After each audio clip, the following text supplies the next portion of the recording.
Bom dia, juniores, tudo bem com vocês? Espero que sim. Bom, vamos finalmente terminar a nossa história de José, né? Depois de 4 domingos, agora sim a gente vai chegar ao final. A aula de hoje vai ser um pouco mais rápida, porque é o último capítulo dessa história. Só para lembrar vocês, José ele estava na ascensão, né? Como nós conversamos essa semana. Bom, José virou governador do Egito depois de ter interpretado os sonhos do rei. E o resultado dessa interpretação, na verdade, os sonhos eles significavam que o Egito iria passar por 7 anos de fome, né? E 7 anos de muita abundância. Então viriam primeiro 7 anos de abundância e depois os 7 anos de fome. E isso realmente aconteceu, tá? Vocês se lembram lá no início que José tinha nascido numa cidade lá bem perto do Egito que se chamava Canaã?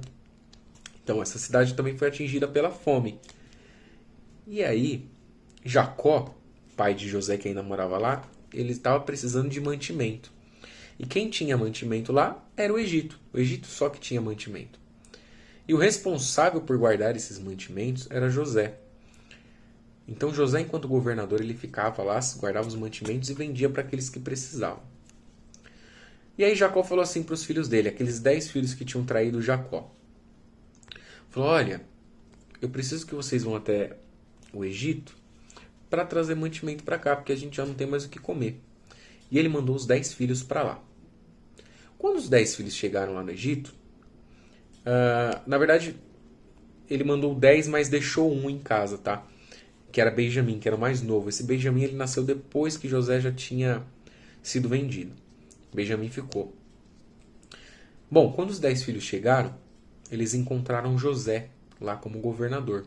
Só que depois de muito tempo eles já não lembravam mais quem era José, não lembravam mais da fisionomia. Mas José se lembrava deles.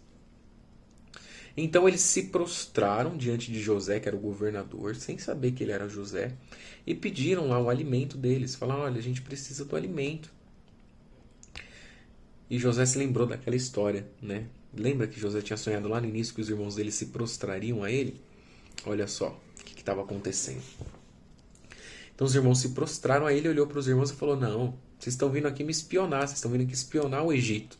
Quem são vocês? Aí eles, não, nós somos todos filhos de um único pai, que se chama Jacó. Apenas um de nossos irmãos ficou lá. Aí ele, não, eu não acredito em vocês. Vou deixar vocês presos. E aí José prendeu os 10 irmãos dele lá por 3 dias. Ficaram presos. Passados esses 3 dias, ele chegou e falou, olha, eu só vou acreditar nessa história que vocês estão dizendo, então, se vocês fizerem o seguinte. Já que vocês me disseram que tem um irmão que está lá, eu vou deixar um de vocês aqui preso e só vou soltar esse irmão que está preso e dar os mantimentos para vocês quando vocês vierem aqui com esse outro irmão, com esse tal de Benjamim que vocês estão dizendo que ficou lá. Bom, ele ficou com um dos irmãos presos lá, que era Simeão. Deixou Simeão preso e os outros irmãos foram até Jacó contar o que tinha acontecido. Bom, Jacó não queria entregar, ele já tinha perdido José há anos atrás, ele não queria perder um outro filho. Imagina só. Ele não queria entregar, mas no final eles levaram Benjamim e Benjamim foi acompanhando seus irmãos para que todos viessem depois, todos estivessem de volta. Bom, os irmãos então eles desceram a segunda vez lá para o Egito, levando Benjamim, muitas especiarias, dinheiro em dobro para entregar. E quando eles chegaram, José ainda não tinha sido reconhecido por eles, isso é importante. José os avistou e levantou seus olhos e viu Benjamim, seu irmão, que era filho de sua mãe, e disse, este é vosso irmão mais novo, de quem falaste? Depois disse, Deus te dê a sua graça, meu filho. Então ele abençoou. Bom, e lá em Gênesis ele diz o seguinte, José apressou-se porque as suas entranhas comoveram-se por causa de seu irmão, e procurou onde chorar, entrou na câmara e chorou ali. Então imagina, José reviu o irmãozinho dele, novinho, que era filho da mesma mãe, chorou, ele se emocionou, né? E novamente os irmãos se prostraram e ofereceram a José todos os presentes que trouxeram. E José mandou que seus servos preparassem um grande banquete para recebê-los. Olha só, José já sabia que eram eles. E ainda assim ele pediu para preparar um grande banquete. Então ele falou para que os empregados preparassem as bagagens dos seus irmãos, que fosse colocada uma porção completa de suprimentos e o dinheiro que cada um trouxe. Ordenou ainda que fosse colocada a sua taça de prata pessoal na sacola do irmão mais novo, Benjamim. Ele ainda deu um presente. E na manhã seguinte, os irmãos eles partiram. E logo depois José falou, olha, falou para o servo dele, falou, ó, vai atrás deles. E a Bíblia diz o seguinte. O servo falou o seguinte. Olha o que a Bíblia diz, lá em Gênesis 44. Por que pagastes mal por bem? Não é este o copo em que bebe, meu senhor, pelo qual bem adivinha? Precedestes o mal em que o fizestes? Então, olha só o que o servo ainda falou, né, para ele. Bom, os irmãos negaram o ato e responderam o seguinte: como poderíamos roubar a casa do nosso senhor depois de ter recebido tamanha bondade? Se algum dos seus servos for encontrado com a taça, morrerá. Cada um deles descarregou o que havia levado e a taça foi encontrada na sacola de Benjamim. Diante disso, todos os irmãos ficaram desesperados e retornaram à cidade. Ao chegar na casa de José, este lhes perguntou: como vocês tiveram coragem de fazer uma coisa dessas? Judá, então, que era um dos irmãos, se dirigiu a ele dizendo: Deus trouxe à luz os nossos pecados, e agora todos nós somos teus escravos. Olha só. E Judá continuou: permita a teu servo que fale ainda uma coisa. Meu pai ama muito a Benjamim, o menino que roubou a taça. Se ele não voltar conosco, meu pai morrerá chorando. Agora, porém, eu peço que permitas que fique no lugar do menino, porque não suportaria a culpa. Então o irmão estava dando ali a liberdade pelo outro. Bom, nesse momento em diante, José já não conseguia mais se conter, né? E ordenou que todos deixassem a sala. Falou: ó, todo mundo sai da sala. Seus empregados, servos, sua família. Então se pôs a chorar tão alto que todos os egípcios do palácio ouviram. Olha só. E aí ele olhou e falou: eu sou José. Meu pai ainda está vivo? Os irmãos não acreditaram. Falaram: como assim? Você é José? Como você é José? Não entendo. E aí José falou assim para eles. Isso aí está lá em Gênesis 45. Eu sou José, o seu irmão, aquele que vocês venderam para o Egito.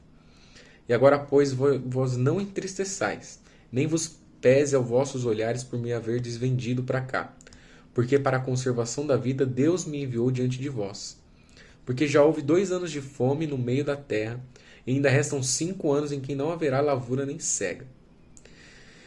Pelo que Deus me enviou adiante de vós para conservar a vossa sucessão na terra e para guardar-vos em vida por um grande livramento. Então José olhou para os seus irmãos depois de ter dito tudo isso, que ele não os culpava. José disse que para que eles não se sentissem culpados, porque Deus o deu a oportunidade de tirá-los da fome.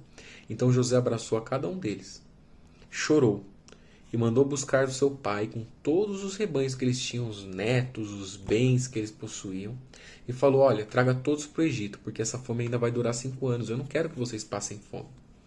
Então todos os irmãos foram, contaram ao seu pai, e o coração dele se alegrava. E a Bíblia diz que Jacó disse o seguinte: basta, ainda vive o meu filho José, e eu irei e o verei antes que eu morra. Então Jacó partiu com tudo que ele possuía e foi encontrar José. Quando encontrou José, chorou longamente, abraçado a ele. E a família de Jacó, a Bíblia diz que a família de Jacó habitou em uma das melhores regiões do Egito. Com a permissão do faraó e com os alimentos que José havia armazenado, sobreviveram todos os anos de fome. E depois de 17 anos, Jacó morreu. E aí, depois que Jacó morreu, os irmãos de José ficaram com medo de que ele retribuísse o mal que eles tinham feito. Mas José disse o seguinte para eles: olha, antes que meu pai morresse, ele pediu para que eu os perdoasse. Olha só, né?